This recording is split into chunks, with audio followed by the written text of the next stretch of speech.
Hello everyone. तो कैसे आप लोग। आप सभी स्टूडेंट के लिए एक नया अपडेट है नीट को लेकर। हम जो अपडेट है एक बड़ा अपडेट है जो लेके आए हैं। नीट एग्ज़ाम जो एनटीए की ओर से करवाया जाता है, आप सभी को पता होगा। तो एनटीए ने कुछ बड़ा बदलाव है जो नीट एग्ज़ाम के अंदर किया गया है और एक बड़ा अनाउंसमेंट है वो कर दी गई है। और आप सभी स्टूडेंट के लिए एक अच्छा अपडेट तो हम नहीं कह सकते, क्योंकि बहुत बड़े जो अपडेट है वो आप के सामने हम लेके आए हैं। इस अपडेट के देखने के बाद आपको भी लगेगा कि एनटीए ने ऐसा बहुत गलत किया है। तो क्या अपडेट है उसके ऊपर हम चर्चा करते हैं। अगर आप नए हैं चैनल पे तो वीडियो को एक लाइक कर देना और चैनल को सब्सक्राइब कर लेना। तो यहाँ पे आप देख सकते हैं कि एनटीए की ओर से एक कमेटी है, एक समिति है जो बनाई गई थी। और उसी जो एनटीए की सुधार व समीक्षा समिति ने सिफारिश है वो की है कि जो बार बार एग्ज़ाम में अपीयर होने पर होगी बाध्यता। यानी अगर नीट यूजी में इस बार एग्ज़ाम देने जा रहे हैं तो आपको लगभग 3 से 4 बार ही मौका मिलेगा एग्ज़ाम देने का। जो अनलिमिटेड जो एग्ज़ाम अटैम्प्ट थे उनको बंद किया जा रहा है एनटीए के ओर से।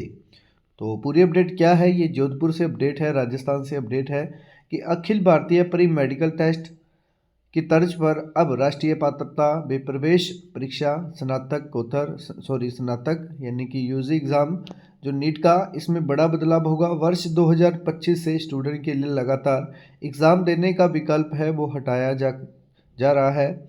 3 से 4 बार एग्ज़ाम देने का विकल्प है जो ऑप्शन है वो रखा जाएगा, जिससे परीक्षा में स्टूडेंट की बढ़ती संख्या पर भी कुछ कमी आएगी। इसके अलावा जो व्यवस्था है उसमें भी सुचारू हो पाएगा। इसके संबंध में सुप्रीम कोर्ट के निर्देशों के बाद में गठित राष्ट्रीय परीक्षण एजेंसी यानी एनटीए भी सुधार में समीक्षा समिति ने सिफारिश कर दी है।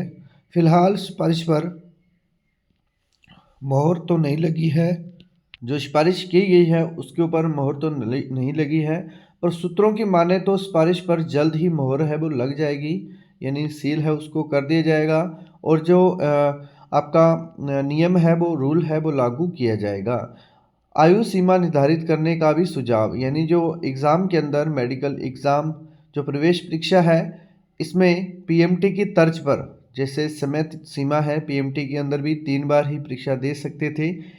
इसके बाद नीट में अनलिमिटेड विकल्प दिए गए थे। ऐसे में पेन पेपर यानी ऑफलाइन जो एग्ज़ाम करवाया जाता है और परीक्षा के कारण ही प्रश्न पत्र लीक होने की संभावना बढ़ती गई। इसके अलावा दूर दराज के ग्रामीण इलाकों में प्रश्न पत्र काफ़ी पहले भेजने पड़ते रहे।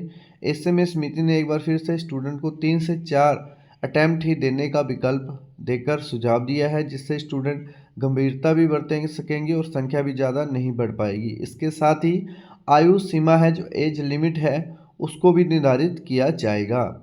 और इसके बाद आप बात करते हैं कि हाइब्रिड मोड से रुकेगी गड़बड़ी। सूत्रों ने बताया कि सुधार व समीक्षा समिति ने सीयूटी, यूजीसी नेट सहित अन्य कई परीक्षाओं के पैटर्न के आधार पर नीट यूजी को भी हाइब्रिड मोड पर करने का भी सुझाव दिया है, जिससे पेपर कंप्यूटर आधारित आएंगे। यानी कि जो ओएमआर शीट है इसको, जैसे आपका जो क्वेश्चन पेपर है वो तो कंप्यूटर पे दिखाया जाएगा और ओएमआर शीट है वो आप अपने पेन से भरेंगे।